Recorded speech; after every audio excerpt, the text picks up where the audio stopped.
I can still hear the gunshot, not in memory, but in the silence that follows me even now, even here. It echoes in places where no sound should reach, behind motel walls in New Mexico, inside the hum of an old refrigerator, in the quiet moments before I fall asleep. It wasn't the first time someone died in Matamoros, and God knows it wasn't the last, but it was the first time I pulled the trigger. And that makes all the difference.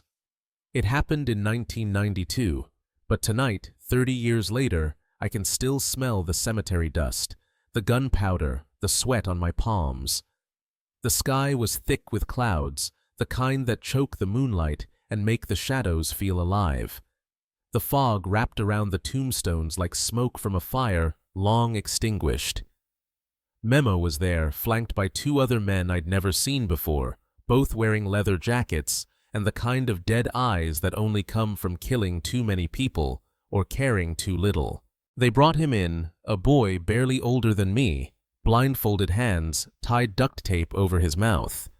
His face was bruised, his nose already broken. Memo handed me a .38 revolver and said, "This bastard gave intel to the other side. Either you shoot him, or you go home to your bleeding father and watch your mother beg for your life." My hands trembled. My chest was tight, my legs frozen. The boy on the ground tried to speak through the tape, shaking his head violently, tears cutting through the grime on his cheeks. I looked at him, and I saw myself, or at least what I could have been, had I made different choices, had I not been born into a house where 5,000 pesos was the difference between dignity and destruction. I didn't want to kill him. I wanted to be anywhere else, back in my mother's kitchen, back in school, back in a time before my brother got involved with drugs and buried us all in his debt. But that version of me was already dead, lying next to the dreams I'd abandoned. I closed my eyes and pulled the trigger. The sound was deafening, louder than I'd imagined, louder than anything I had ever heard. It bounced off the headstones and echoed across the cemetery like a curse being unleashed. When I opened my eyes, he wasn't crying anymore. He wasn't anything. Memo patted my back like a coach congratulating a player. "Welcome to the Gulf, kid," he said, slipping an envelope into my pocket. I didn't count the money until later. 5,000 pesos, exactly what my brother owed. The price of a life. The price of my soul. I walked home with blood on my hands and a silence in my chest that has never left. I told my parents nothing. My mother cried as she cleaned my father's wounds again, and I sat there numb, staring at the floor, wondering if they'd ever realize what I had done for them. I wondered if they'd thank me, or if they'd curse me. The next day, the debt was gone. No one came back to threaten us. No more beatings, no more warnings. Just silence. The kind that comes after something irreversible. But that was just the beginning. Because what I didn't know then, what none of us kids from the barrio ever knew, was that the Gulf Cartel, the monster we feared, the empire we worshipped, was just a mask. A puppet on a string pulled by men whose names we would never hear, in songs who never held a gun, who never spilled blood with their own hands. I killed for them without knowing who they were. But that changed. I saw them. I stood in the same room. I heard them give orders to the very men we thought were kings. You believe Osiel was in charge, that García Ábrego was the real boss. No, they were middle managers. I'm going to tell you who really ran the show, and why everyone who knew their names is either dead, disappeared, or like me, hiding in plain sight, hoping the truth will be louder than a gunshot. I was born in Matamoros, Tamaulipas in 1975, back when the port still smelled of salt and diesel and hope.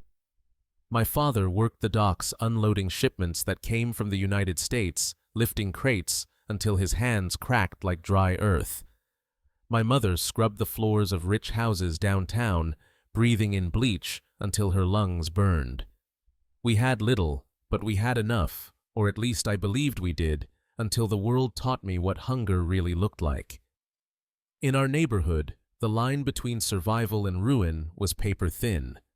People whispered names like prayers: García, Ábrego, Osiel, la compañía. Kids my age dreamed not of college, but of trucks, women, and fear, the kind of fear that made other men step aside when you walked by. Power was the only language anyone respected in Matamoros, and money was its grammar. But my father, he didn't speak that language. He believed in work, in God, in doing things the hard way. He'd come home late, covered in oil and sweat, still trying to teach us about honesty, as if it could fill an empty stomach. I was 17 when the debt appeared, though it wasn't mine. It was my brother's, Carlos, the youngest of us, the one who had always been restless, curious, weak to temptation. It started small, like everything does. First, he sold little packets of weed near the port. Then he started using. Then he owed money. By the time we found out, it was too late. The collectors came to our door in the middle of the afternoon, 3 men in leather jackets and cheap cologne.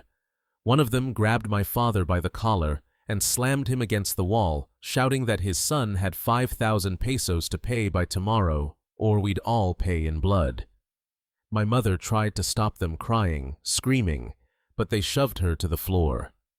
When they left, my father was bleeding from the mouth, and the sound of his cough filled the house like a broken engine. That night, we sat in silence around a table with no food. My brother wouldn't look at any of us. My father's pride kept him from begging anyone for help. My mother prayed to the Virgin, whispering that God would provide. But I had seen enough of Matamoros to know that God didn't come down our street. Only men with guns did. So I went looking for one of them. I found Memo Quintero near the corner store, smoking, surrounded by 2 of his guys. Everyone in the barrio knew who he worked for, La Compañía.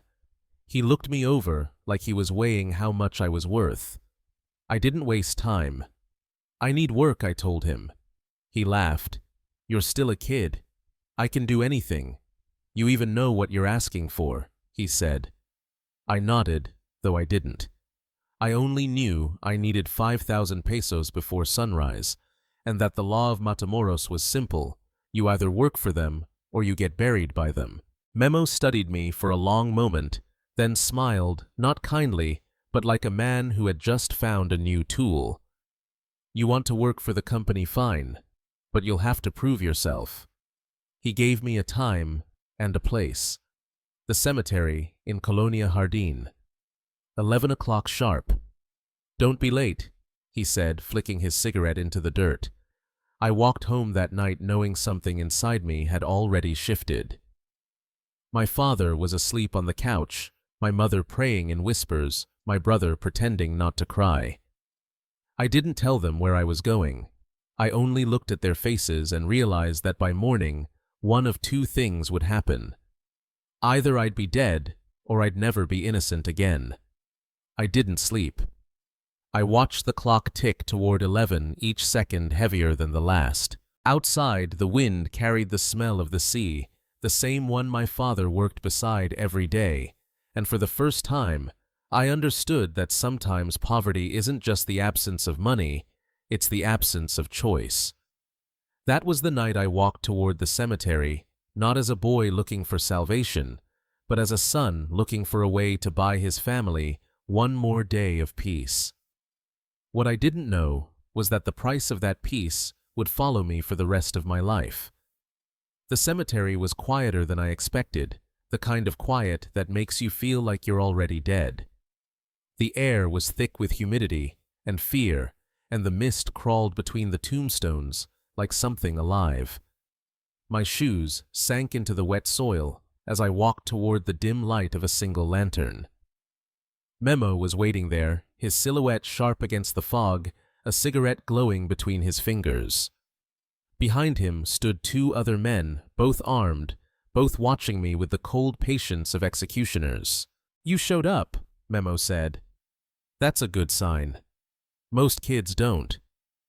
I didn't answer. My voice was caught somewhere between my heart and my throat. One of the men opened the trunk of a car and they dragged out a boy about my age, maybe a year older. His hands were tied, his mouth sealed with duct tape. He kicked and screamed into the night, but the sound barely escaped the tape. Memo flicked his cigarette into the dirt, pulled a revolver from his belt, and handed it to me. This bastard sold information to the rivals. The boss wants him gone. I stared at the gun, then at the boy. He was looking at me, his eyes wide, pleading. Memo's tone changed colder, sharper. You said you wanted to work for the company. This is how you start. Either you kill him, or we kill your old man. Your choice. For a moment, I thought of running. I imagined sprinting out of the cemetery across the empty streets, bursting into our house, and locking the door.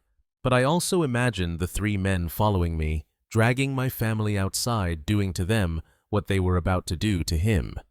And I knew I wouldn't make it 2 blocks before they found me. My hand shook as I took the gun. It felt heavy, like it was made of gilt instead of metal. Memo stepped closer and whispered, "He'd do the same to you. Everyone does eventually." His voice was calm, almost kind.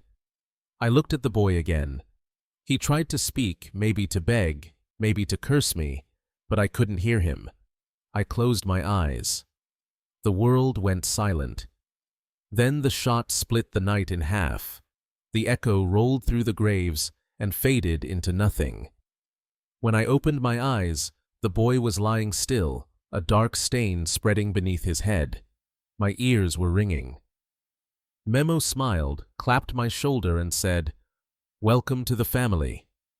He took the gun from my hand and tucked it back into his belt. Then he handed me an envelope. 5,000 pesos. Debt paid. You did good, kid. I didn't feel good. I didn't feel anything. I walked out of the cemetery, numb, my heart pounding, like it wanted to break free from my chest.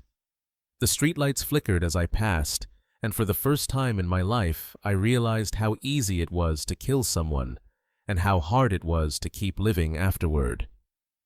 When I got home, my father was still asleep, his bruises fading to purple. My mother sat by the window praying. I went to my room, locked the door, and stared at my hands for hours. They were shaking, stained with something that soap would never wash away. At dawn, I heard a knock on the door. It was my brother. He looked at me with red eyes and whispered, "They said the debt's cleared." Then he left. He never asked how. He didn't need to. That morning, I understood that innocence was not something you lose all at once. It fades slowly, like a wound that never heals right. I should have stopped then, but I didn't. The taste of fear had mixed with something else, power. I had done what men twice my age couldn't. I had protected my family. That was enough to make me dangerous, and the company always found room for dangerous men. When Memo came back 2 days later, he didn't ask if I wanted to work. He just said, "You start tonight. We'll show you how to survive." I nodded. I thought I was saving my life. I was really just giving it away. They didn't waste time. That very night, I was picked up in a gray pickup truck with tinted windows and no plates. Memo sat in the passenger seat, silent, arms crossed. I climbed into the back without asking questions. That was one of the first things they drilled into me. You don't ask. You observe. You obey. You disappear when needed. That's how you survive. We drove through the outskirts of Matamoros, past warehouses and shacks, until we reached a property surrounded by rusted fencing and guarded by 2 men holding assault rifles. The moment we entered, the gate closed behind us like a jaw snapping shut. Inside, it wasn't just a training ground, it was a different world, one where the rules of the street were replaced by those of war. They called it La Escuelita, the little school. But there was nothing little or innocent about it. It was a place where you were stripped of your name and your past. You weren't someone's son or brother anymore. You were a weapon in the making. The first thing they did was shave our heads, burn our clothes, and replace them with black fatigues. There were 20 of us, most between 15 and 25. Some looked terrified, others tried to act tough, but everyone knew we were at the mercy of something much bigger than ourselves. The next few weeks blurred into a haze of exhaustion and fear. They taught us how to dismantle and reassemble AK-47s with our eyes closed, how to break a man's windpipe with a single strike, how to bury a body deep enough that dogs wouldn't find it.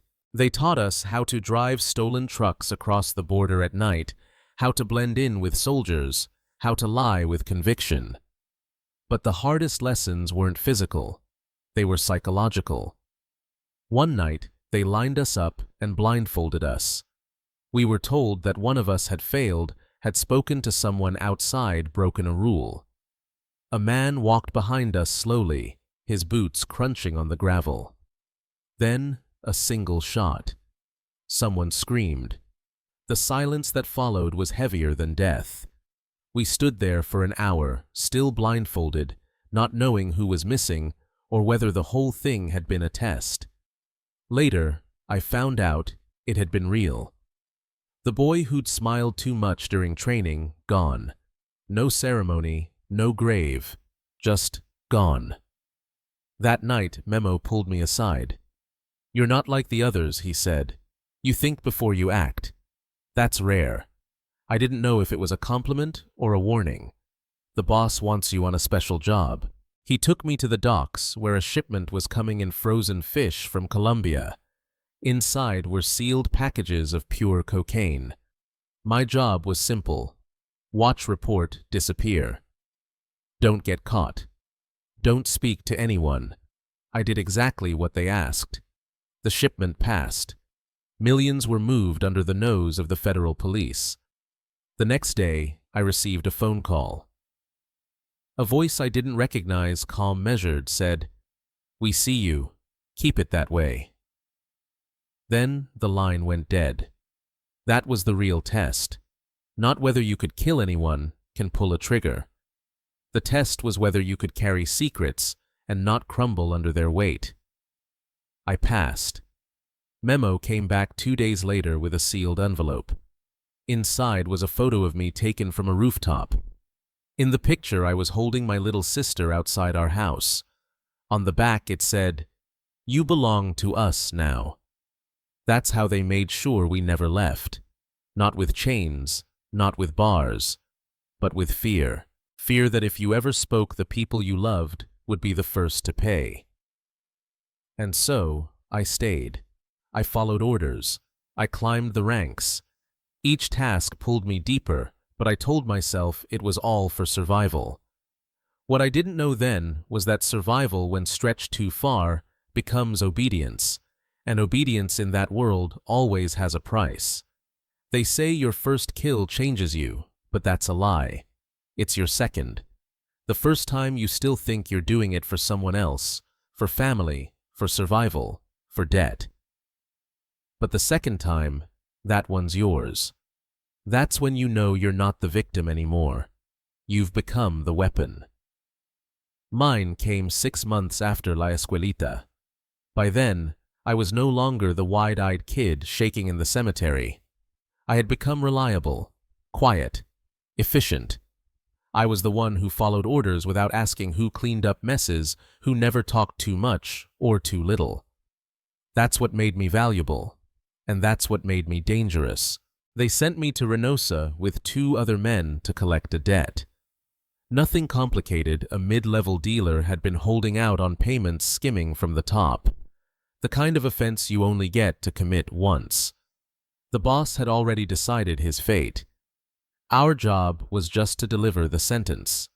We found him outside a mechanic's shop, smoking and laughing with 2 women. He didn't see us coming. One of the guys grabbed him, slammed him against the hood of his truck. He started begging, said he'd pay, that he had the money, that it was all a misunderstanding. I looked at his hands. Soft.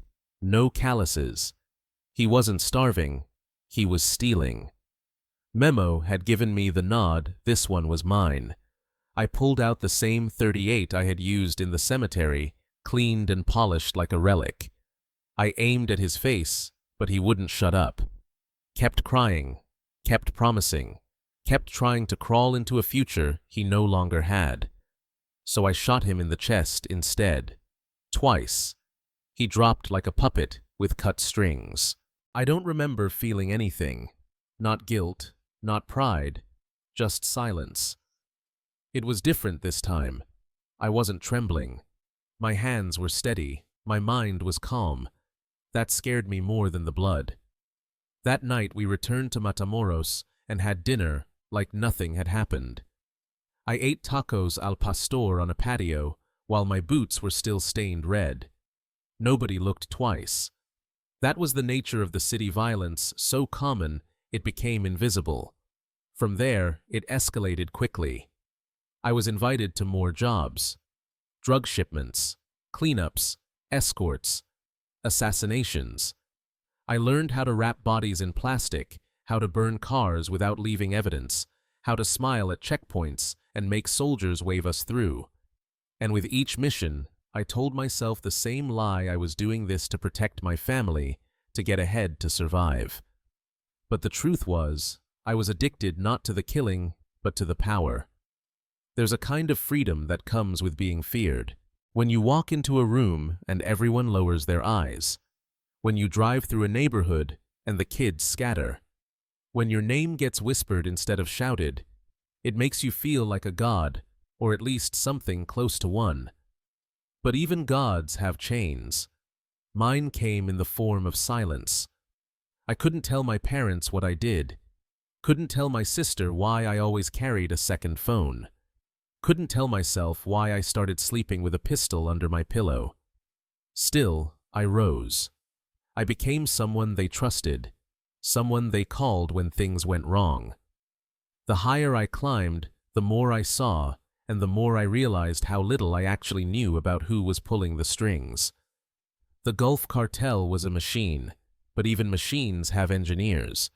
And I was starting to notice meetings that didn't include the capos, money that disappeared off the books, strange men in suits giving orders to men we thought were kings. I didn't understand it yet. But I would, soon, and when I did, I'd wish I never had. I was 19 when Memo told me the boss wanted to meet me. Not just any boss, el patron. Juan García Ábrego, the man who ruled the Gulf like a feudal king. I thought it was a mistake. Guys like me didn't get summoned. We were tools, expendable. But Memo was serious. "Be ready in 20 minutes, he said, "and wear something clean. You don't walk into that house smelling like blood." The house wasn't a house. It was a fortress, tall walls topped with broken glass guards, with AR-15's cameras in every corner. I remember the gate opening like the door to another world. Inside, it was opulence disguised as rustic charm floors of polished wood, a tiger skin rug antlers mounted on the walls. Narco royalty. They took my weapons at the entrance and frisked me twice. Then they led me into a large room where the air smelled of cigars and leather. He sat behind a mahogany desk, puffing on a Cuban. He didn't look up when I entered. "You're the kid who saved our shipment," he said, voice low and gravelly. "Yes, patron," I answered, trying not to stare at the gold rings on his fingers. "You know how to read?" The question caught me off guard. "Yes, sir." "And right." He looked at me then. His eyes were sharp, not wild, not violent, just calculating. Most of my men don't. That makes you valuable. He stood and walked to the window overlooking a murky swimming pool. "You see that water?" I nodded. 3 men are in there. Well, what's left of them? Traitors, liars, people who talked when they shouldn't. I said nothing. He turned to face me. "You want to work for me directly? I do." No hesitation. He smiled. "Good. Because from now on, you're going to see things most men don't. You'll hear things they'll never repeat. And if you ever forget where your loyalty lies, you'll join those bastards at the bottom of the pool. That's how it began. I wasn't a sicario anymore. I wasn't a lookout. I was his personal assistant, his shadow. I drove his cars, sat quietly during meetings, handled envelopes too thick to fold. I watched him play both cartel kingpin and local benefactor one day, ordering the death of a rival the next day, handing out school supplies in the barrio. He was a paradox wrapped in a myth, and I believed in him. I admired him, until the day I saw him break. We were in Monterrey. He had a meeting scheduled not with other narcos, but with people I'd never seen before. Men in tailored suits, clean-shaven, driving imported cars with government plates. They met at a ranch outside China Nuevo León. He told me to wait in the car. "Don't get out," he said. "Don't talk to anyone." I waited for 2 hours staring at the mesquites blowing in the wind. Through the windows, I saw shadows move inside the adobe house. No yelling, no guns, just stillness. When García Ábrego came out, he wasn't the same. His face was pale. His hands trembled as he lit a cigarette. We drove in silence for miles. Then, without turning to face me, he said, "Moro, there are powers in this game bigger than us, bigger than the Gulf, bigger than any cartel."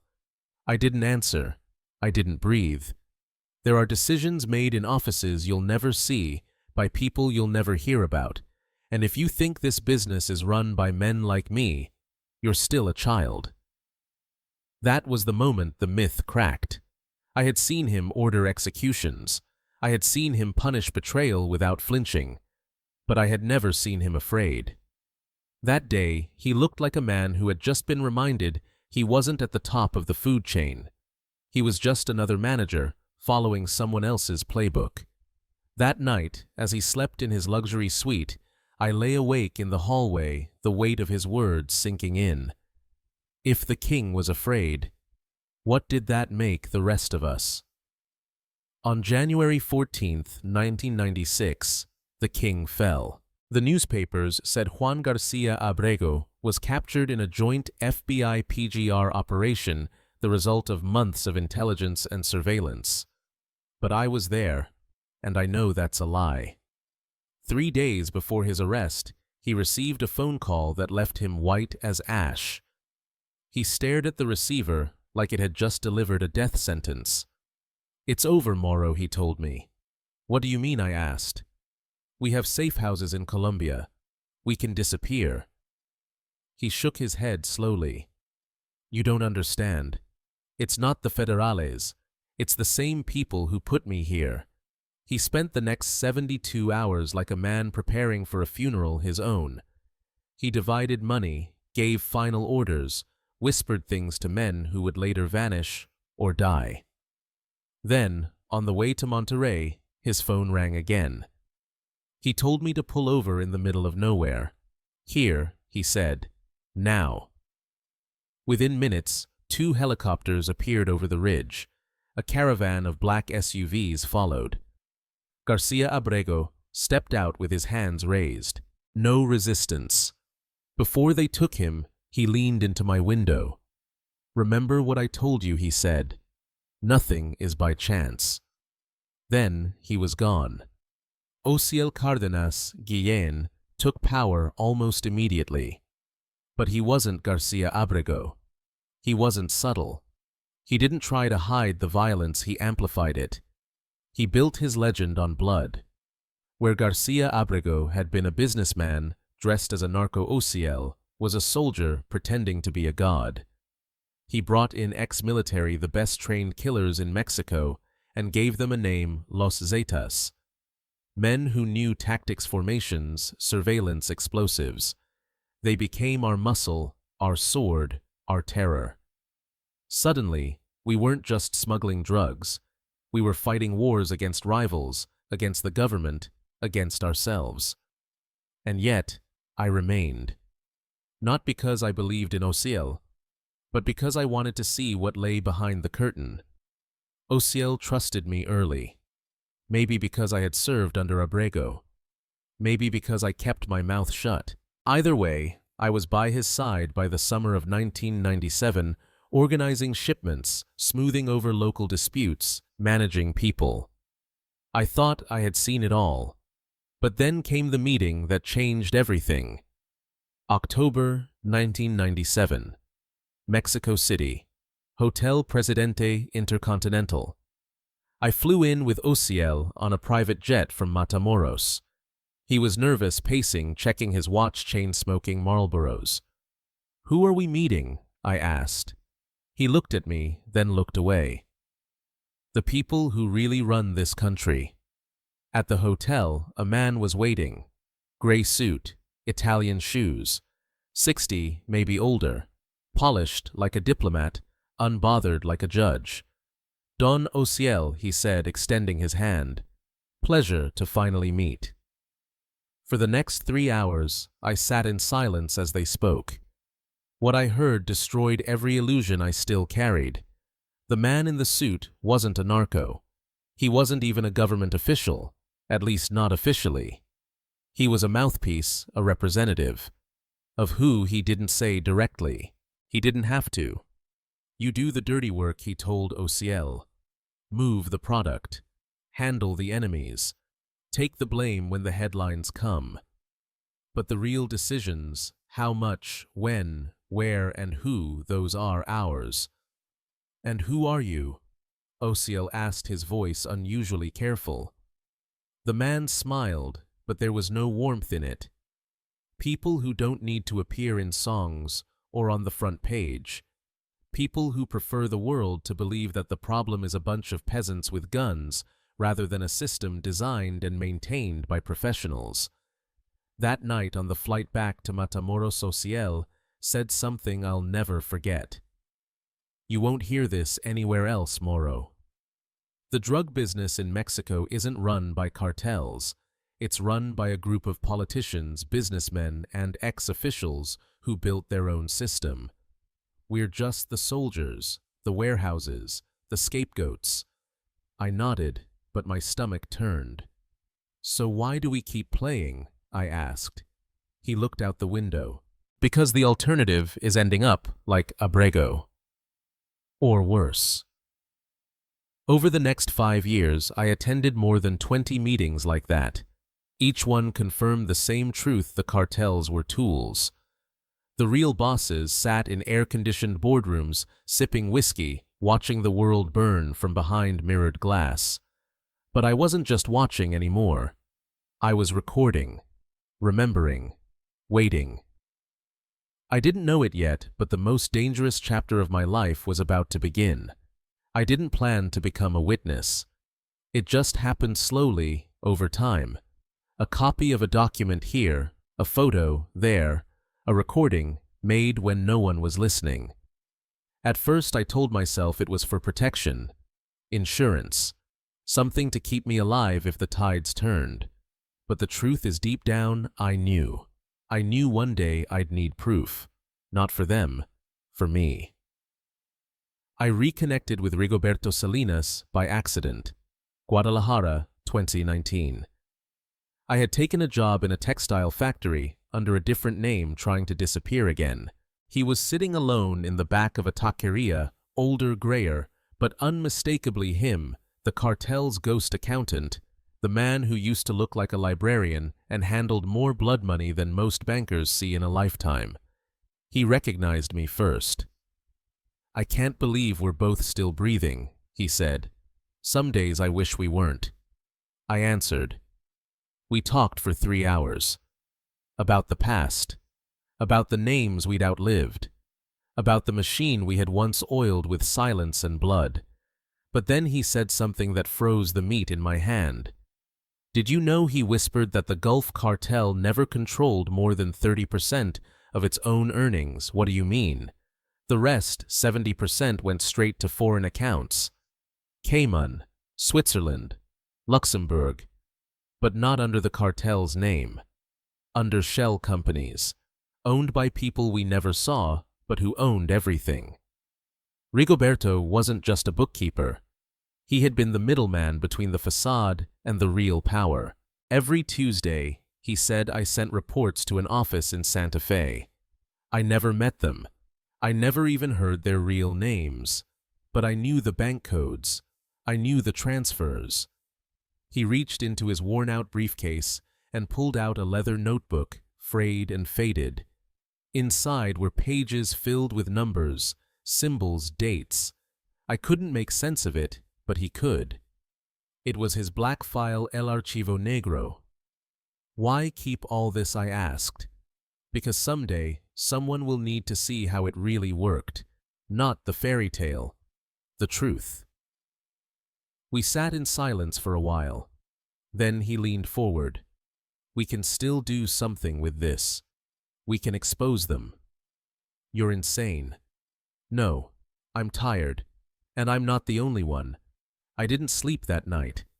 I thought of García Ábrego, the king who bowed to invisible men. I thought of Osiel, proud and paranoid, sitting across from the man in the gray suit, like a child before a principal. I thought of all the friends I buried, all the enemies I shot, all for a cause that wasn't ours, that never was. 3 days later, I told Rigoberto yes. On September 15th, 2019, we crossed into Brownsville, Texas. Not as fugitives, as messengers, determined to finish what we had unknowingly helped build. The safety deposit box was hidden in a bank in Houston under a false name, accessed by a code only Rigoberto remembered. When he opened it, I saw the weight of history, thousands of pages, receipts, photographs, wire transfers, passports, even recordings. With this, he said, we could bring down half the government. With this, I said, they'll kill us both. But we had already stepped too far. We spent the next 6 months organizing everything, categorizing evidence, cross-referencing dates, building a file that could be understood by prosecutors, journalists, or anyone who had the guts to look. And in that time, we realized the worst truth of all. The system hadn't died when Osiel was arrested. It had evolved. The same companies that laundered Gulf money in the 90s were now cleaning funds for Sinaloa, for CJNG, for Zetas turned freelancers. Narco trafficking had become a multinational corporation. Cartels were brands. Their violence was product placement. Their leaders, interchangeable mascots. The real bosses, still hidden, still safe. Worse, they weren't all Mexican anymore. We found ties to U.S. banking institutions, European investors, Latin American politicians. The machine had grown global, and we were holding the blueprint. We knew they would come. Maybe not tomorrow, maybe not next week, but they would come. You can't walk into the house of ghosts carrying gasoline and expect to leave unburned. Still, we tried. We reached out to the only journalist we trusted, James Richardson, the American reporter who had published fragments of my first confession back in 2003. But when we called the Houston Chronicle, they told us James had died in a car crash 2 years earlier. Accident, they said. I didn't believe it. His successor was a young woman named Sara Martinez. She agreed to meet. We chose a coffee shop in the suburbs, public, well-lit, surrounded by witnesses. We brought everything in 2 suitcases. She listened quietly as we laid it all out, photos of high-level meetings, account numbers, company registrations, internal memos, from within both the cartel and the laundering network. 3 hours passed before she spoke. If I publish this, she said slowly, they'll kill me. If you don't, Rigoberto said, they'll keep killing thousands more. Sara agreed reluctantly, but completely. She warned us it would take time. Verification, source protection, redaction. She couldn't just drop 800 pages of explosive evidence overnight. It had to be strategic. We understood. But the machine didn't wait. A week later, we started receiving calls at midnight. No voices, just silence, then a click. We noticed cars parked outside our hotel with unfamiliar plates. One morning, Rigoberto found a photo under his door, the two of us leaving the bank in Houston. On the back, written in red ink, Ultimo Aviso. That same day, we changed hotels. 2 days later, we changed cities. A week later, we changed states. But it didn't matter. They kept finding us. Like bloodhounds with GPS, then, in a motel off a rural highway in Oklahoma, Rigoberto woke me at 3 a.m. "I have to tell you something," he whispered. "What is it?" I wasn't just the accountant. I was also feeding intel to the FBI. I stared at him, heart stopped. "Since 1996, he said. "There was an agent, Patricia Collins. I gave her reports. She helped protect me, helped me vanish when things got too hot.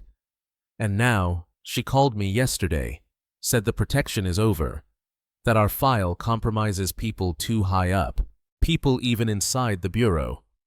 We were alone. Worse than alone, we were exposed."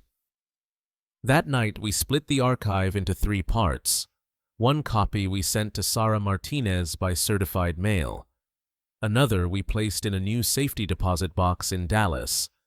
The third I mailed to my sister in Michoacán with instructions to open it only if I disappeared. The next day, Rigoberto vanished. He said he was going to buy cigarettes. He never came back. His room was untouched, wallet still on the nightstand, toothbrush still wet. I waited 3 days hoping, denying. Then I accepted the truth they had taken him. And I was next. So I did the only thing I could think of. I filmed a new video, a complete confession. I named names, dates, accounts, politicians, cartels, bankers. I uploaded it to anonymous platforms, sent it to journalists around the world, forwarded it to human rights organizations, encrypted it, and dumped it in cloud drives under dead accounts. The video went viral in less than 24 hours. And with it, my life ended. 2 weeks later, hidden in a village in New Mexico, I received a call from an unknown number. "Are you the man from the video?" a woman's voice asked. "Who are you, Sara Martinez?" I have news. She had verified 90% of the archive. It was real, solid, enough to bring down ministries, corporations, entire political parties. But her editor had received a call, a warning. If they published, the paper would be destroyed, and their families too. "So what did you do?" I asked. Her answer chilled me. "I already did it. I published it all." The document was titled Los Archivos del Golfo, la verdadera historia del narcotráfico mexicano. 847 pages of pure fire. Names, photos, money trails, military collusion, corporate laundering, government directives. Sara Martinez released it all in one coordinated upload, not through her newspaper, but through encrypted platforms that couldn't be shut down, mirrored across dozens of domains. The reaction was immediate. In less than 48 hours, several Latin American governments opened investigations. Accounts were frozen. Arrest warrants issued. Some names vanished from public databases overnight. For the first time, the real bosses, the ones in suits, not in corridos, were exposed. But truth is expensive. 3 days later, Sara Martinez was found dead in her apartment. Official cause: suicide. 2 days after that, Rigoberto's body was discovered floating in a canal in Tamaulipas. Tortured. Mutilated. A message. I was still breathing, but I knew it wouldn't last. On June 2nd, 2020, 2 months to the day after the release of the archive, I got the final call. The voice on the line was familiar. Cold. Calm. "It's over," he said. "Time to come home." "Who are you?" I asked, though I already knew. "I'm the one who decided when García Ábrego's time was up, when Osiel stopped being useful. when Rigoberto and the journalist became liabilities. And I'm the one who just decided, so have you. Why didn't you kill me years ago? Because your silence had value. Now that you've spoken, you have none. The line went dead. But something unexpected happened in that moment. I felt peace. For the first time in 3 decades, the weight was no longer mine alone. The truth was out. So I made one last decision.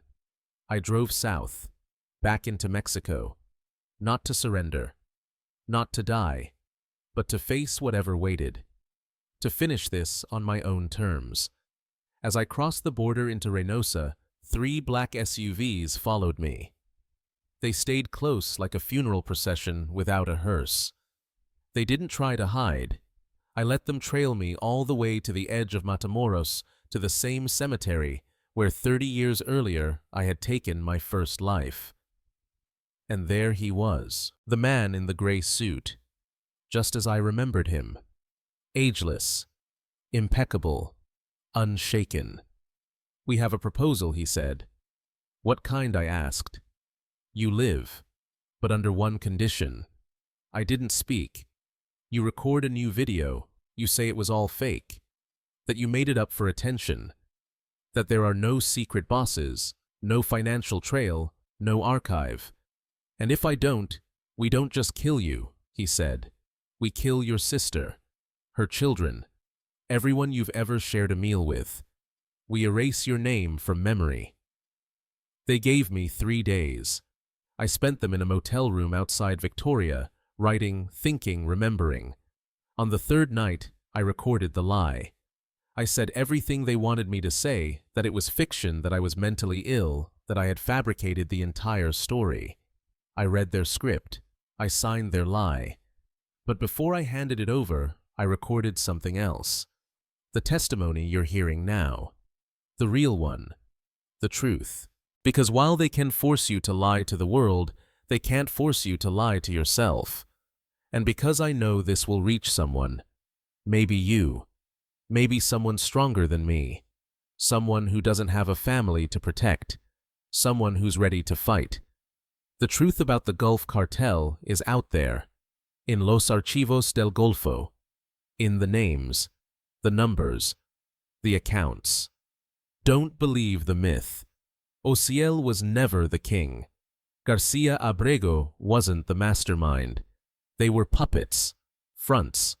The real bosses still wear 10,000 peso suits, still sign contracts in Polanco boardrooms, still fly first class, and get applauded at fundraisers. They are still free, still clean, still untouchable. I've done all I can. I've said everything. Now it's up to you. This is my final confession. If you're watching this, I am either dead or soon will be. But don't mourn me.